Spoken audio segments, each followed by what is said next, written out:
बिस्मिल्लाहिर्रहमानिर्रहीम। सामीन मोहतरम अस्सलामु अलैकुम।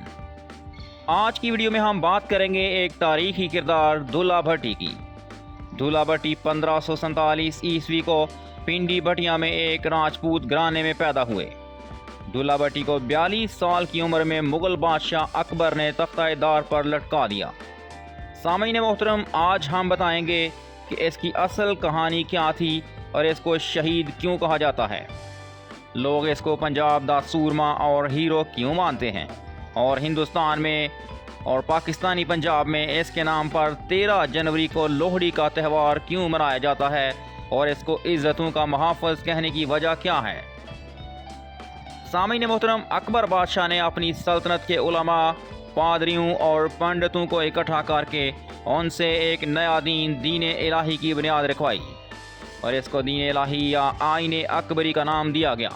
जब दीन इलाही राइज करने का वक़्त आया तो रावी और चिनाब के दरमियानी इलाका में, जिसका नाम सांदल बार था और तकरीबन 32 गाँव पर मुश्तमल था, इसका मालिक सांदल भट्टी था जो बहुत दीनदार शख्स था।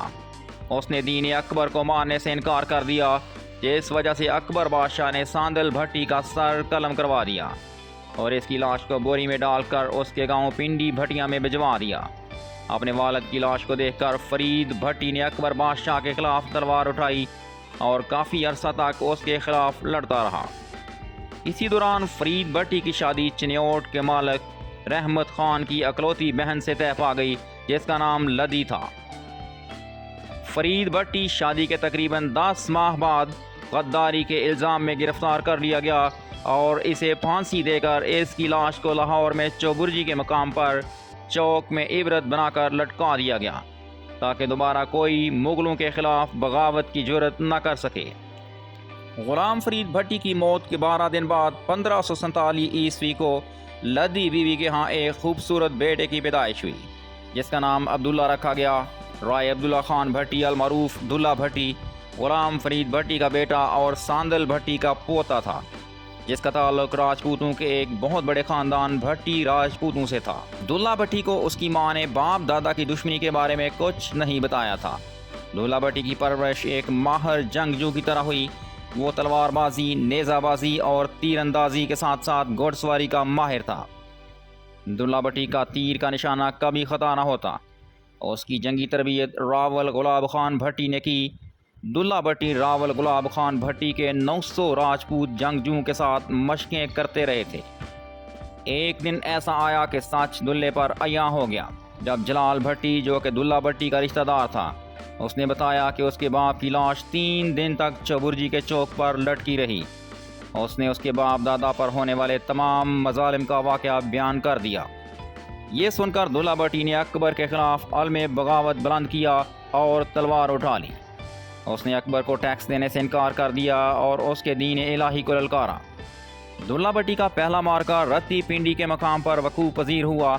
जब वहाँ से मुग़लों का एक फ़ौजी काफ़िला गुजरा तो दुल्ला भट्टी ने उस काफ़िले को रोक लिया और सिपा सलार, जिसका नाम बगा बलीरा था, उससे पूछा कि तुम कौन लोग हो और सांदल भट्टी और ग़ुलाम फरीद भट्टी कौन थे। तो उस पर सिपा सलार ने कहा कि ये लोग हुकूमत के बागी लोग थे और इन लोगों को मैंने ही मारा था। ये सुनते ही दुल्ला भट्टी ने उसकी ही तलवार निकाल कर उसका सर कलम कर दिया।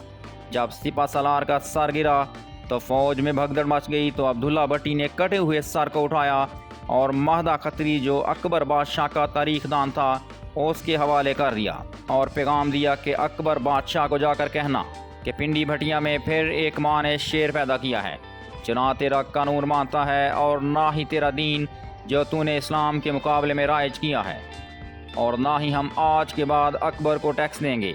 15 साल तक दुल्ला भट्टी ने अकबर को तिगनी का नाच नचाए रखा।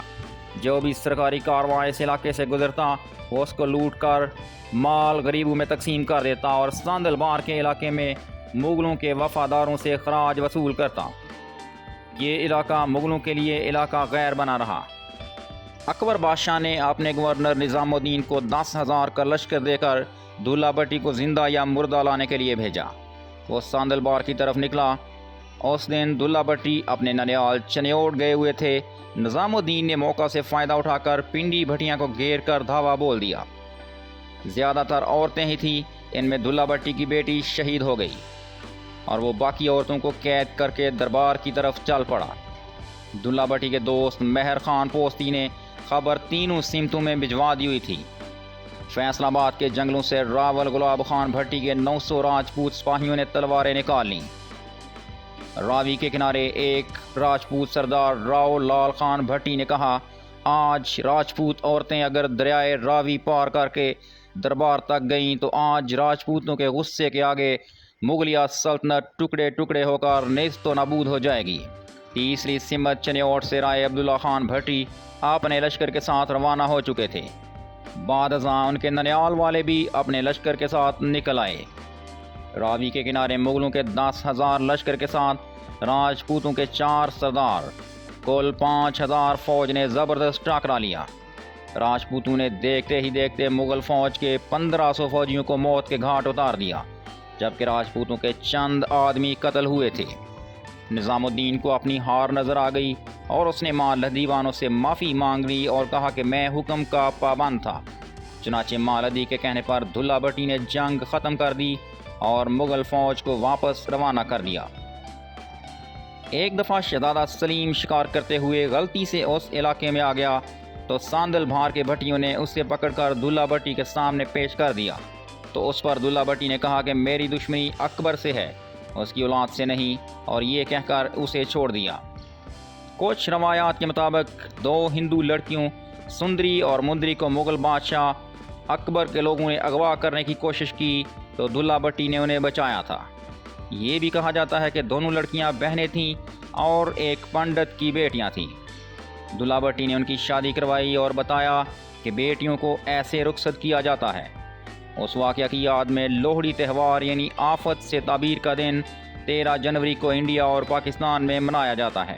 دلہ بھٹی نے مغلوں کو اس قدر مجبور کر دیا تھا کہ اکبر بادشاہ نے اپنا دارالحکومت دہلی سے تبدیل کر کے لاہور بنا لیا ہوا تھا۔ بشیر حسین بھٹی کی کتاب کے مطابق اکبر بادشاہ ایک بار دلہ بھٹی کے علاقے میں پکڑا گیا تھا۔ بانڈ بن کر اکبر نے دلہ بھٹی سے جان بچائی تھی، جس پر دلہ بھٹی نے کہا تھا کہ اگر تم واقعی بانڈ ہو تو بڑے افسوس کی بات ہے کہ میں نے ایک غلط آدمی کو پکڑا ہے اور میں بے گناہوں کا خون نہیں بہاتا، لیکن اگر تم سچ میں اکبر ہو اور میراثی بن کر جان بچا رہے ہو تو تمہاری اس سے زیادہ تذلیل ہو ہی نہیں سکتی، اور اسے چھوڑ دیا۔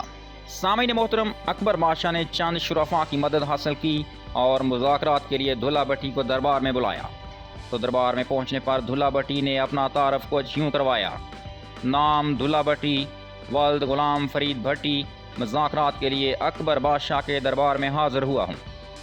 تو اس پر اکبر بادشاہ بولا کہ مذاکرات تو برابر والوں کے ساتھ ہوتے ہیں، تم تو ہمارے ملک میں رہنے والے ہو اور اس لیے شہزادہ سلیم اور مرزا نظام الدین کے کہنے پر تم جو مانگتے ہو تمہیں دینے کے لیے تیار ہیں، لیکن تمہیں ہمارا قانون ماننا پڑے گا اور ہمارے بنائے گئے دین الہی کو تسلیم کر کے مجھے سجدہ کرنا ہوگا۔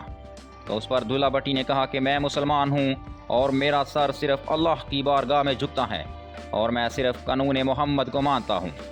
ایک اور روایت کے مطابق مغل گورنر نظام الدین کو جب دلہ بھٹی نے اپنی ماں کے کہنے پر معاف کیا تو وہ دلہ بھٹی کا بھائی بن گیا، لیکن خفیہ طریقے سے اکبر بادشاہ کے لیے جاسوسی کرنے لگا۔ بالآخر ایک دن دلہ بھٹی کو شکار کے بہانے لاہور کی طرف لے گیا، جہاں پر مغلیہ فوج گھات لگائے بیٹھی تھی۔ وہاں سے دلہ بھٹی کو پکڑ لیا گیا اور بھاٹی گیٹ کے راستے دلہ بھٹی دربار میں داخل ہوا، اسی نسبت سے اسے بھاٹی گیٹ کہا جاتا ہے۔ بہرحال دونوں صورتوں میں بذریعہ سازش دلہ بھٹی کو دربار میں لایا گیا۔ اکبر بادشاہ کے حکم پر دلہ بھٹی کو گرفتار کر لیا گیا اور فوجی سپہ سالاروں کو مارنے اور سرکاری خزانہ لوٹنے کے جرم میں پھانسی کی سزا دی گئی۔ دلہ بھٹی کے آخری الفاظ تھے کہ پنجاب کا کوئی قابل عزت فرزند کبھی پنجاب کی مٹی کا سودا نہیں کرے گا۔ دلہ بھٹی کو گھوڑا منڈی دہلی دروازے پر 1589 عیسوی کو پھانسی دی گئی۔ عبداللہ بھٹی شہید کا جسد خاکی اس کے گھر والوں کو نہ دیا گیا، بلکہ اکبر بادشاہ کے باغیوں والے قبرستان میانی میں دفن کر دیا گیا۔ سامعین محترم، امید ہے کہ آپ کو ہماری آج کی ویڈیو پسند آئی ہوگی۔ ہمارا ساتھ دینے کے لیے آپ تمام دوستوں کا شکریہ۔ اگلی ویڈیو تک کے لیے اللہ حافظ۔